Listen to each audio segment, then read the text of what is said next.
Mount Olympus is the premier amusement park in Wisconsin. Granted, there's not a whole lot of competition here, but I still think this park is legit. This was a go-kart track back in the 70s, and they would start adding roller coasters in the mid-90s. And after a 2004 merger, they would emerge as the giant Mount Olympus Water and Theme Park right along the Wisconsin Dells Parkway, a tourist trap similar to Pigeon Forge, Tennessee or Branson, Missouri.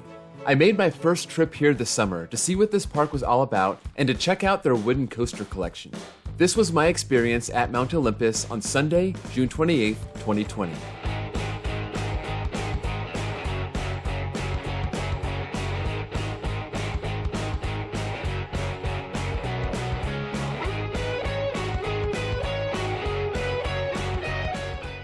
Just driving down the Wisconsin Dells Parkway, you start seeing all of these Mount Olympus buildings where people can stay if they're visiting the park, and you realize the size and scope of this park. This is not some roadside park like you'll find at Little America just an hour down the road. This is a huge place. I didn't have a lot of time to spend here, so I wanted to see as much as I could. When you pull into the parking lot, you're greeted by a pair of wooden coasters, Hades and Zeus, with Zeus passing right under Hades' lift hill, and Hades plunging right underneath your feet in the parking lot. You also pass right by the Hades Island, where the train rips through a corkscrew and an overbank turn before diving back into the tunnel.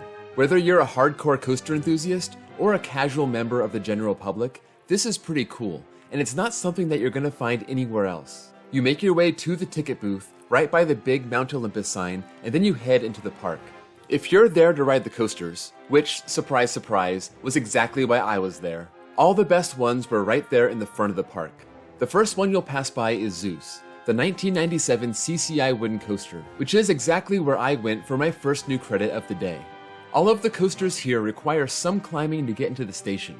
All of the coasters here were running one train, and they were wiping the trains down after every cycle as part of their COVID preventative measures. So you had to prepare for some slow dispatch times. That being said, I never found the wait times on this Sunday to be that bad, which is a testament to how good the ride ops were. There was a funny sequence where the same ride op kept joining us from ride to ride. I guess he was doing his rotations on the same schedule as us, and by the fourth ride, we had to give him a standing ovation for his hustle, especially considering how many stairs you have to walk up just to get to each of these stations. Back to Zeus. The ops pretty much lets you into the station and you can pick your row, and you just have to take whatever is open. So not really assigned seating, but you kind of have to be annoying to get your preferred seat by waiting back and letting others fill the train in front of you. Zeus looks like a great out and back airtime machine with a great first drop, so I really wanted a back row ride, but I got stuck with the third row to start with. Not a big deal. I like to try a ride in the front and the back these days. The ride in the front was good. It had okay airtime. It was pretty smooth as everyone said, but as a basic out and back coaster, it was pretty short.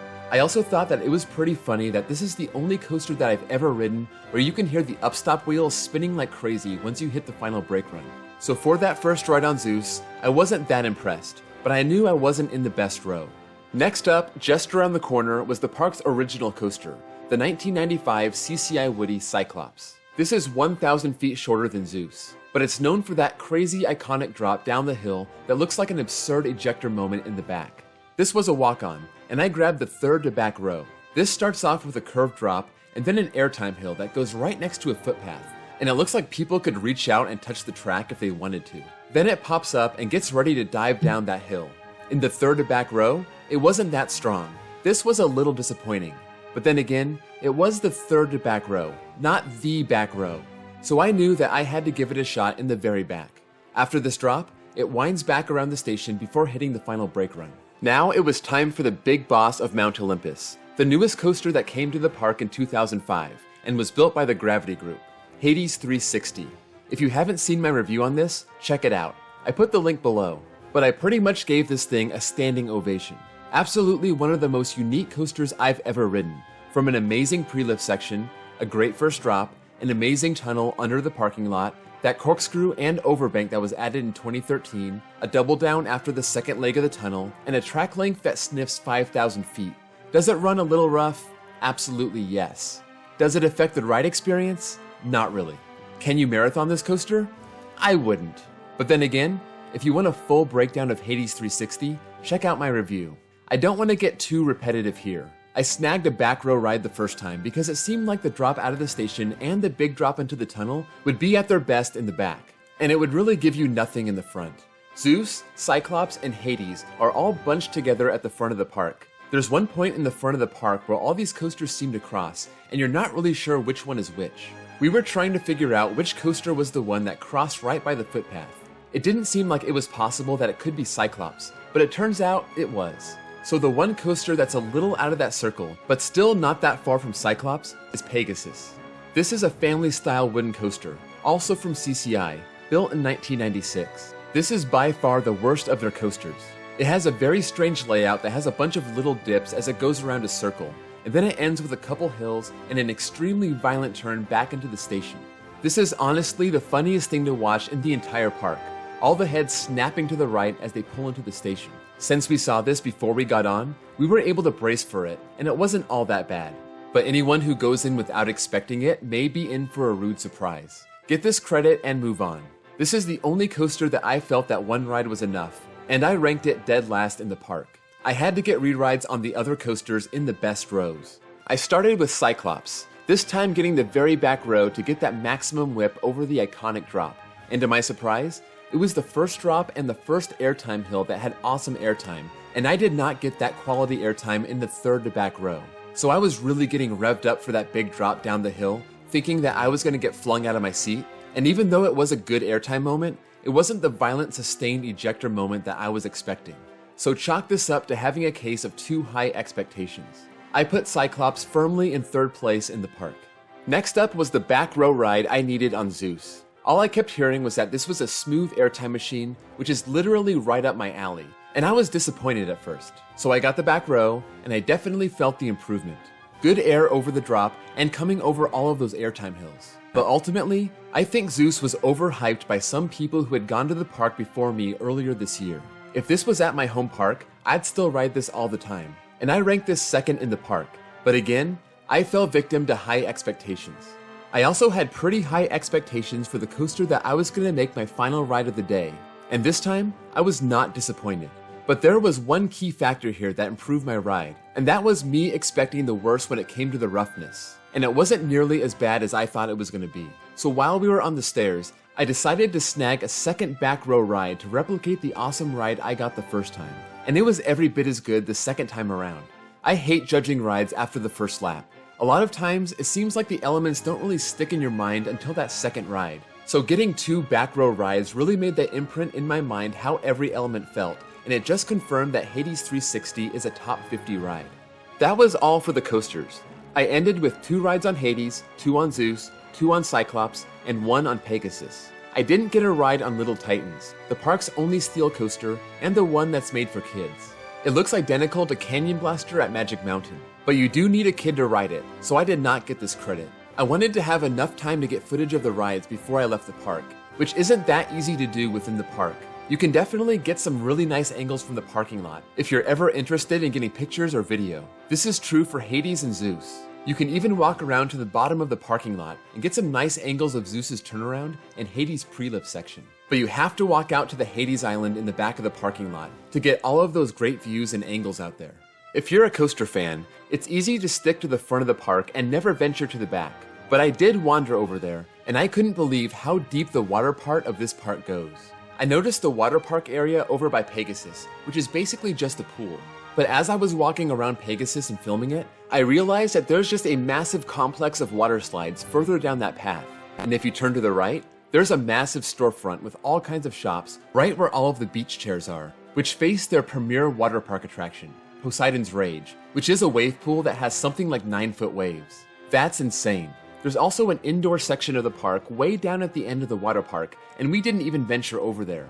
This just has some flat rides, and it used to have a Wild Mouse coaster, but that was removed in 2014. They have some other basic flat rides too, but just note that their Scream and Swing is an upcharge attraction. And they also have several go-kart tracks, which takes them back to their roots, all the way back to before they started building coasters and before they merged with the water parks. So basically, this park has a lot for everyone. Thrilling coasters, massive water slides, crazy wave pool, indoor section. It's really a cool place for families to come and hang out. The park also looked like it was kept up pretty well.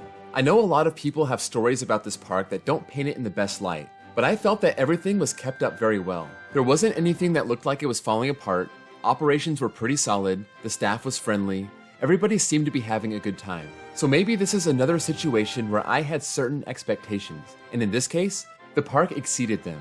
So what can this park improve on? One train operation on all of their coasters is a bit painful. There wasn't that many people in the park the day that I went, so it never made the wait times dreadful.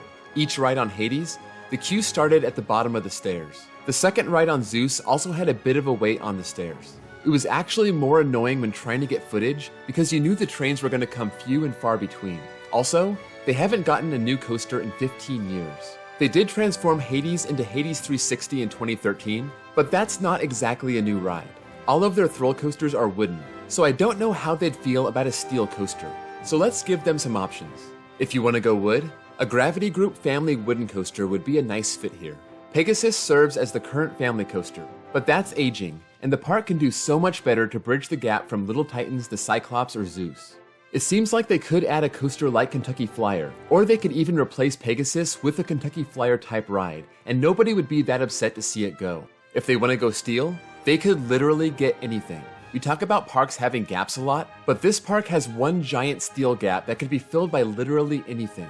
But if we want to narrow it down to what they're really missing, this park only has one inversion, the Corkscrew on Hades. A small inversion-based coaster, like a Gerstlauer Infinity coaster, would be an amazing fit. It doesn't take up much room, it shouldn't break their bank, and it could pack like 5 inversions and about 2,500 feet of track. I'll even name it for them. Ares, the god of war. I don't see them using that name anywhere else, so it seems to work. The biggest disappointment was that Zeus wasn't quite as good as I expected. Solid ride, but not a great airtime machine. The biggest surprise is that Hades turned out to be a top 50 coaster. I wasn't sure what to expect with it, and I was extremely impressed, and this coaster is absolutely one that should be on your bucket list. Also, I thought this park looked great. As someone who has been to a lot of smaller and janky parks recently, this gave me more of a major park vibe. Also, just note if you're visiting in 2020 that their COVID preventative measures are pretty lax. They were sanitizing the trains, but the employees were not wearing masks, and there was no rule for guests to have them either. There was no attempt to block off rows to social distance on the trains, and there was nobody checking temperatures at the front gate. So just be aware that this park is not taking the same measures as the other chain parks in the country. Those are my thoughts on Mount Olympus. If you've been here, let me know what kind of experience that you had, because it seems like it varies from person to person. Also, if you enjoyed this video, be sure to give it a like. That's the best thing you can do to help out the channel. And I'll see you guys all next time.